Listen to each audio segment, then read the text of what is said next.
अच्छा स्टूडेंट्स, क्या आपको पता है कि जब भी कोई ऑपरेट होता है तो उसमें उस ऑपरेशन से पहले एक चेक लिस्ट होती है। ठीक है, चेक लिस्ट है कि इसके वाइटल पूरे हैं, वाइटल ले लिए, हाँ जी ले लिए, इंस्ट्रूमेंट सारे रेडी हैं, रेडी हैं। उनमें से एक इंपॉर्टेंट चीज़ होती है कि इसको एंटी माइक्रोबियल प्रोफिलैक्सिस दे दी है कि ऑपरेशन के दौरान ये बंदा ओपन इसका बाउंड होगा और ये ससेप्टेबल होगा कि इसके बैक्टीरियाज आ जाएं। ठीक है, तो इसको पहले एंटीबायोटिक लगा दी, हाँ जी लगा दी। अगर लगा दी है देन सर्जन स्टार्ट करता है ऑपरेशन। तो अब हम इसमें यही देखेंगे anti microbial prophylaxis and post surgical infection management.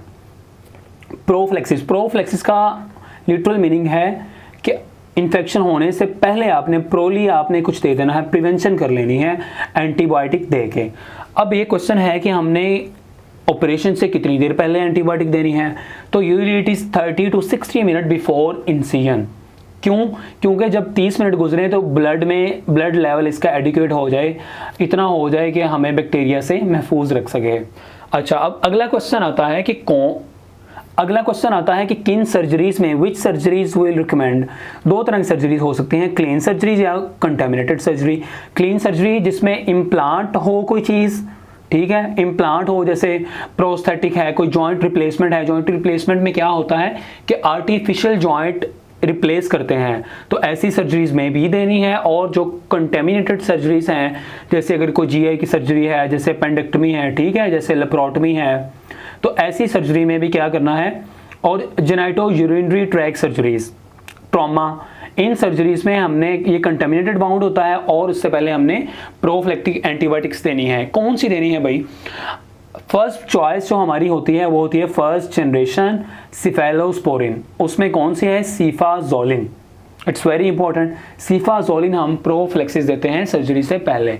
अगर हमको एन एरोबिक बैक्टीरिया की कवरेज भी साथ चाहिए तो हम उसमें मेट्रोनिडाजोल भी ऐड कर देते हैं, जैसे आम अल्फाज में हम फ्लैजिल के नाम से आती है जो, ठीक है।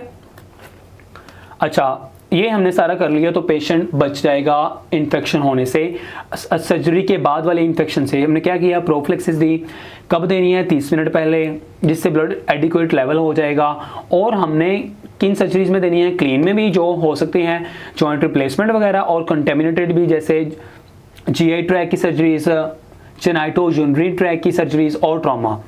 और कॉमन चॉइसेस हमारी कौन सी होती हैं? सीफाजोलिन और मेट्रोनिडाजोल, अगर हमें एंटीबायोटिक कवरेज भी चाहिए एन एरोबिक के लिए।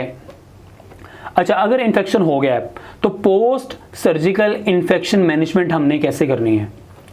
इन्फेक्शन 3 तरह का हो सकता है, या हो सकता है माइल्ड सुपरफिशियल, या डीप, या सवियर। माइल्ड, डीप या सवियर।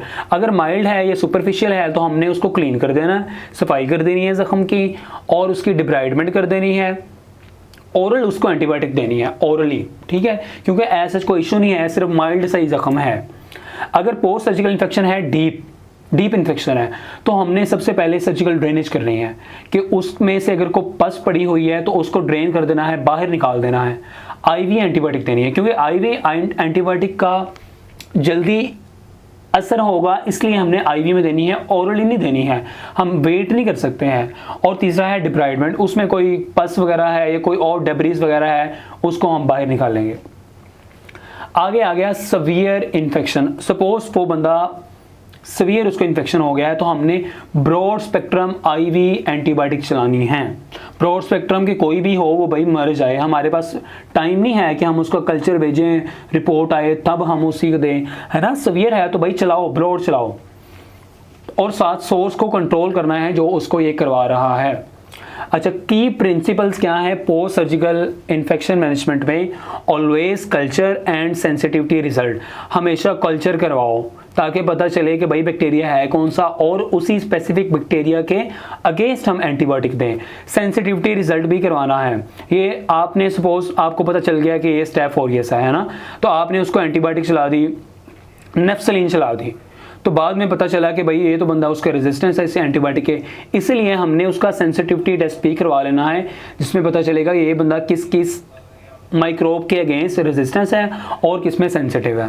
साथ में सपोर्टिव केयर भी चलानी है। सपोर्टिव केयर में क्या होगा? हाइड्रेशन मेंटेन रखनी है, आईवी भी हम उसको फ्लूइड सलाइन वगैरह दे सकते हैं, न्यूट्रिशन उसका मेंटेन रखना है, उसको अच्छी न्यूट्रिशन देनी है, ताकत वाली ग़िज़ाएं देनी है, जैसे अंडे हो गए, गोश्त हो गया, रेड मीट हो गया, बीफ लिवर हो गया, बाय द वे जो बीफ लिवर है ना, it is most nutritious food, beef liver, ठीक है। अच्छा, आगे हमने देखना है कि कोई इसको कोमॉर्बिडिटी तो नहीं है, ये बंदा डायबिटिक तो नहीं है। अगर सपोज बंदे को शुगर भी है, ऐसा डायबिटिक है, तो हमें और ज़्यादा उसकी केयर करनी पड़ेगी। इन सब करने का मकसद, हमारा पर्पस क्या है जी, क्यों हम पोस्ट इन्फेक्शन को मैनेज कर रहे हैं या प्रीफ्लेक्सिस कर रहे हैं, क्योंकि टू अवॉइड कॉम्प्लिकेशन, मज़ीद नुकसान होने से बचने के लिए। नुकसान क्या क्या हो सकता है, सेप्सिस हो सकती है, वो जरासीम सारे जिस्म में फैल सकते हैं, ऑस्टियोमाइलाइटिस हो सकता है, हड्डी का इन्फेक्शन ये इसे बोलते हैं, यहाँ सिस्टेमिक कॉम्प्लिकेशन और भी आ सकती हैं। That's it.